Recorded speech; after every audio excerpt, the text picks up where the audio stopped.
Hey guys, and welcome back to Shantae and the Pirate's Curse, where we're in the oubliette of suffering, I believe it's pronounced. Oubliette. It might be more Frenchy sounding than that. I don't know. Omelette du fromage of suffering. La porte de l'enfer. Oh man. Man, those blocks are really upset about being stacked unevenly. I don't understand why Devil May Cry did that. Just for no apparent reason, two of its missions have French names. You want to know? It makes more sense than when Lady Gaga did it. I'm just gonna say that right now. It is French. Oubliette. Oubliette of something. Oubliette stuff. Oubliette. Yeah. Okay. You want to know how to speak French? You stuff all the vowels in a word together. There, you speak French. Yeah. In all seriousness, though, there are sounds used in the French language that, quite frankly, Can kiss my ass. No, English speakers just aren't accustomed to using those mouth muscles at all. So you actually have to practice the sounds in French class to get the sounds correct. Or you could just say "fuck it" like I did, and then just stop taking French. No, you know what? One of the things that exercises the muscles you need for French language, gargling water. I shit you not. Just gargle water a lot, and you'll exercise those muscles in your mouth to get that sound going. Well, I was practicing my French while gargling some mouthwash this morning. The natives couldn't tell the difference. Just lost our French subscribers. Who cares? That's one hell of that is one hell of a platforming challenge there. Yeah. You just don't bother trying to climb down. Just jump down and use the hat to make sure you don't land on the fire. Yeah. Also, make sure that you get the map, because if you drop down, you're not going to be able to get it very easily, so... Wait, hold on. At least I think you won't be, because you use the scimitar there. No, wait, I think you can just jump back up. You can just get up there, yeah. But you might forget to. This is actually one of the most annoying rooms in the game, because I can never... you use the switches on the back and front of this room in order to raise and lower these cages. I can never remember which one does what. I can only remember it if I remembered it just 5 minutes before. No, if I take a week off, I'm not remembering that shit. No, it's even if I've done it 5 minutes before, it's just, you know, I can never remember. I don't know which one does what. I hit them randomly until I get the arrangement I need. I know the right eye on the bottom resets all of them to the floor. Oh god, it is Mega Man. Well, you only it's more Zelda in that if you do anything that would be instant death, you lose a quarter of a heart and then you restart at the beginning of the room. But Mega Man explodes. This is clearly a jab at Mega Man. Why are spikes so deadly? Like, okay. Have you ever fell into a pit of spikes? It's kind of deadly. Yeah, but it's not any more deadly than being burned with a fireball or stabbed with a sword any of that shit. There are other larger spikes in this game that don't cause you to explode into little 8-bit balls of light. So why these spikes specifically? Yeah. Because they're small and numerous. It's kind of like the game is stepping outside itself in a meta sense, and expecting your gamer's sensibilities to just pick up on the Mega Man themings here. Like there was a boss door there. It was like a sub-boss in the middle of a Wily stage. Yeah, that's actually it's a Sonic Rush beat all the enemies to move on kind of thing actually. It had boss doors. Yeah.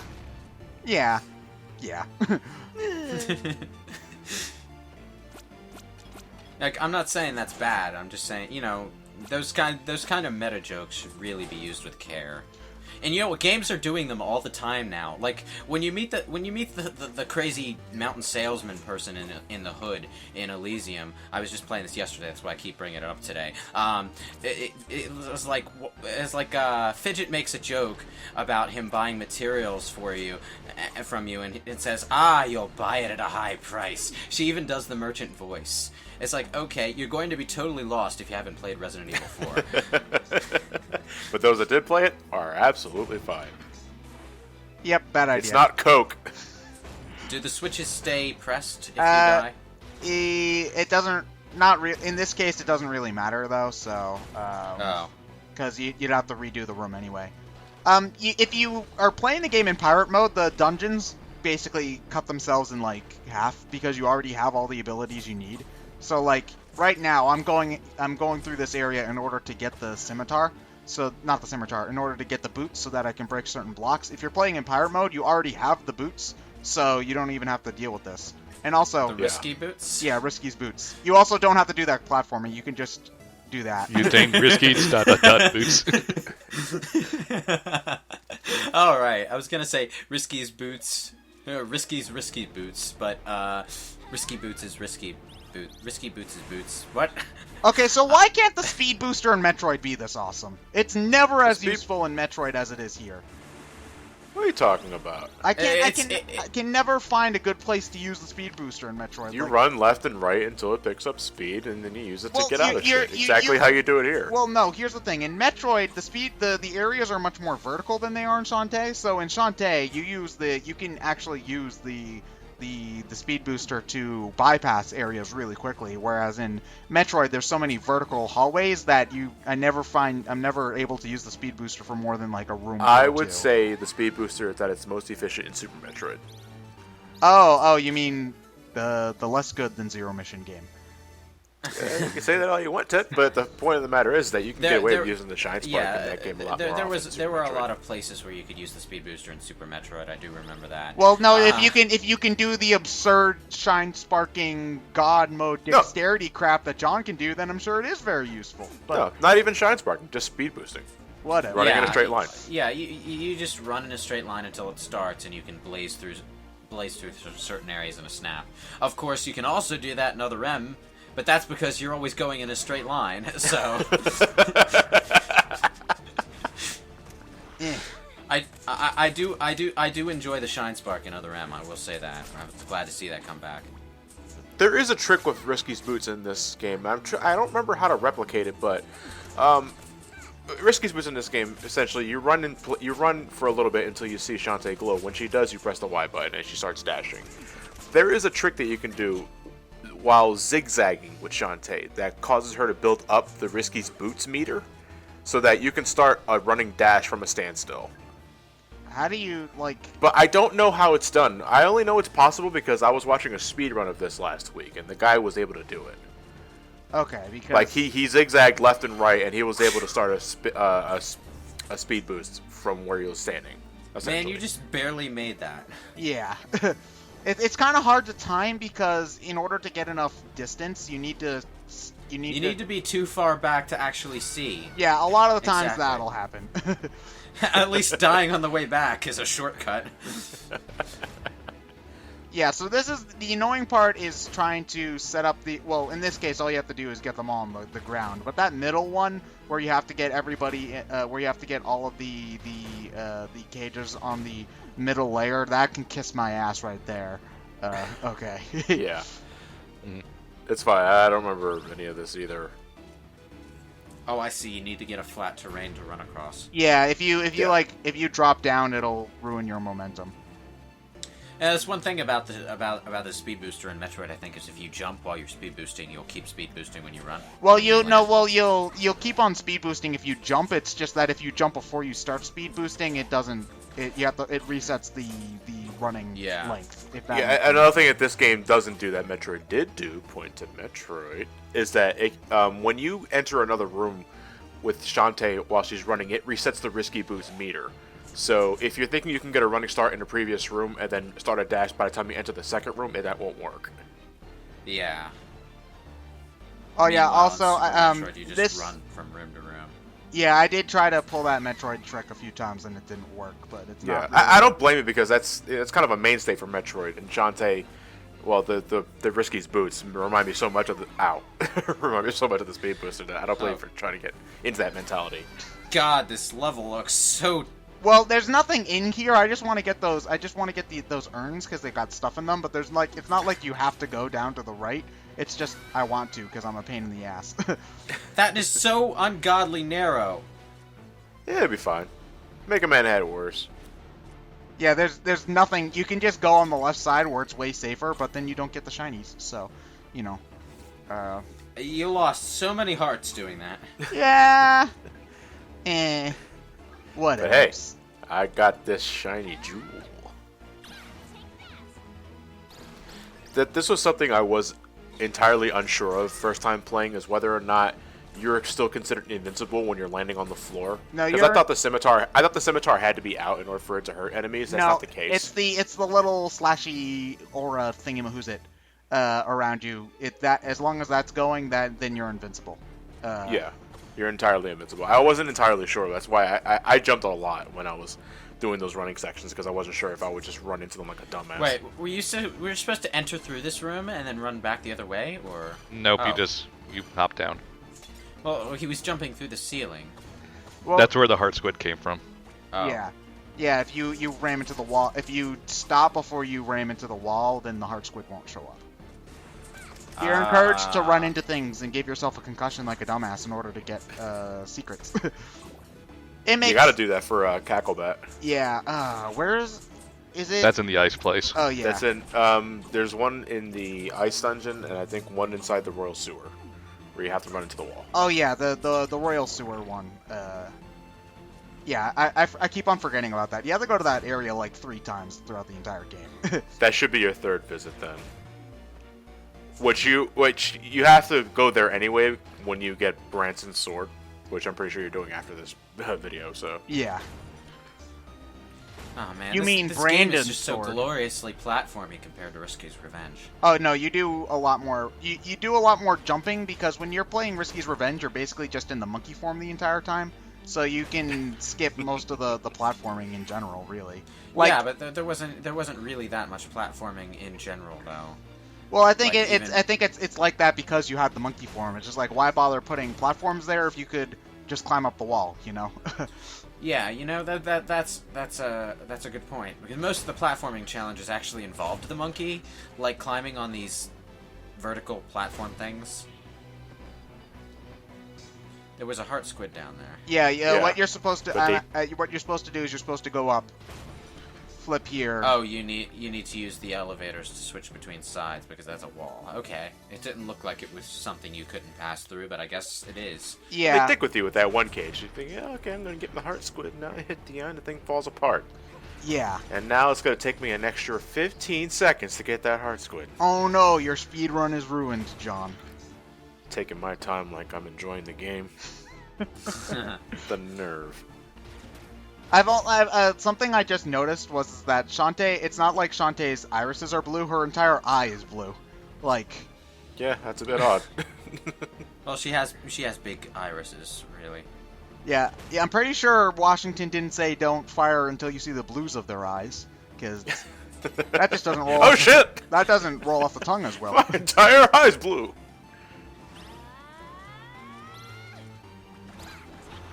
You can really get the pirate motif when she's dashing like that, because she wears the bandana. Well, you see the For some bandana for reason. more than the split seconds it takes for her to say shoot the pistol or whatnot.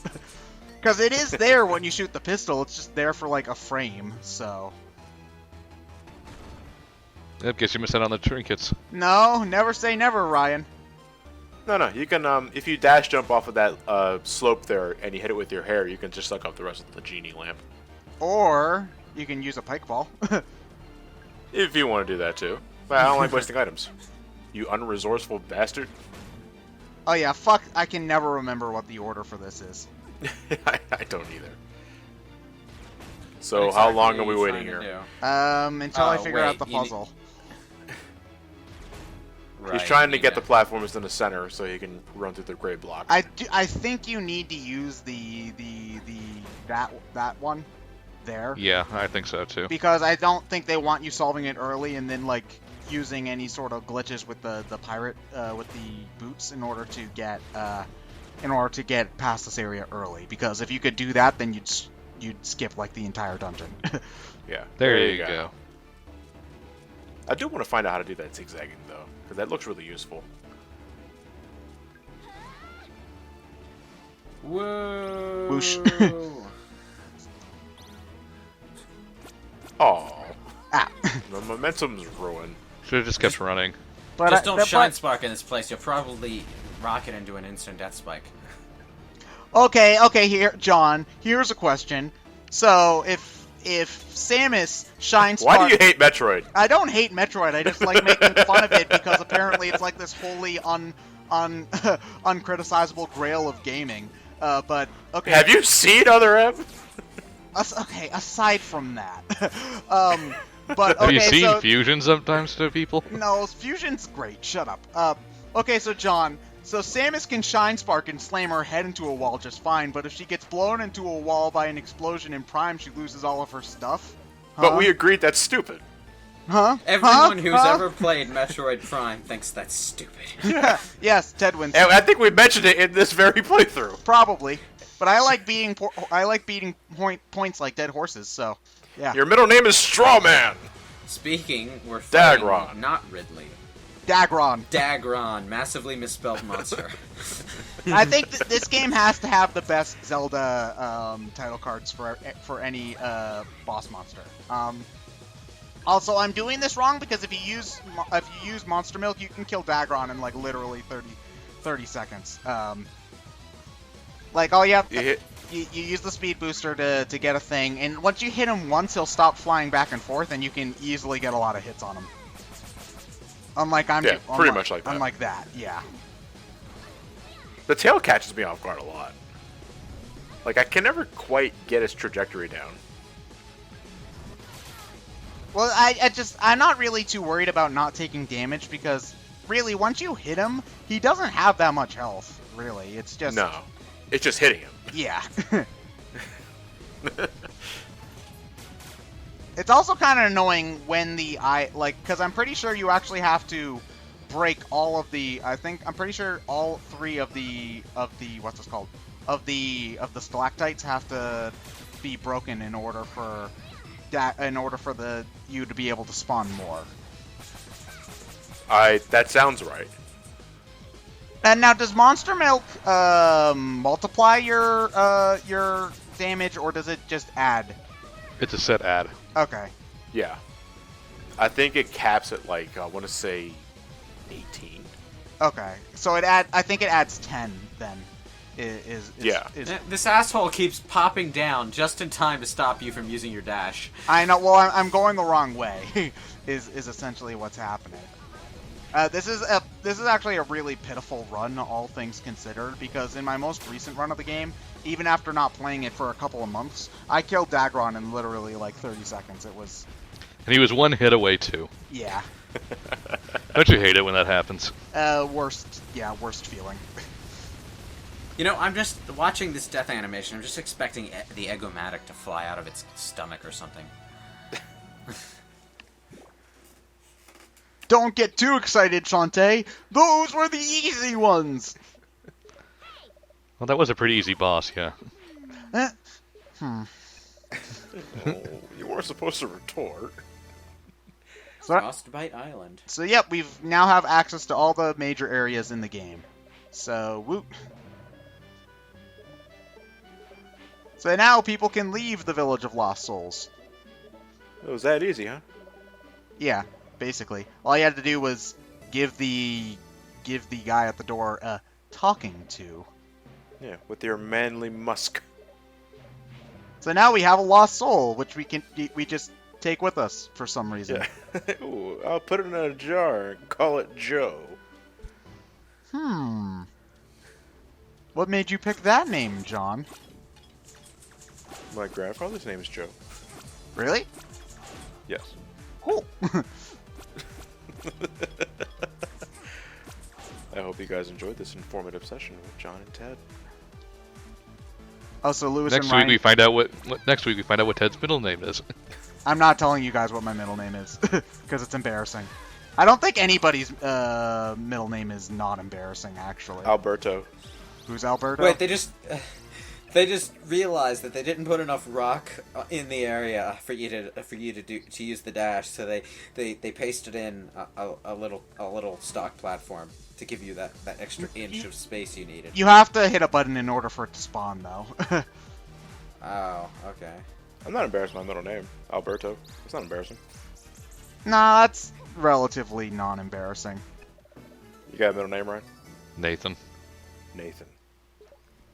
So with your co-host, Ryan? I'm basically second Nathan in case they need someone to fill in. Okay. Well, you're sort of Nathan. What about you, Lois? You got a middle name? Daniel. Daniel. Okay. Yes. So far we're 3-3 on not embarrassing middle names instead. So. Well, I'm it's not hard- telling you guys. Okay, it's hard to have an embarrassing middle name if you're born a Catholic because you'll always just be named after a prophet or something. So unless you get something really crazy like Jedediah, it's hard to go wrong. I don't know. That kind of sounds badass. Jebediah. Ah, well, I pulled that one out Jebediah of Infamous. was a bullfrog. I don't. That was Jeremiah. I don't remember the lyrics to that song. Yeah, Anyway. so what? Starts with the letter J.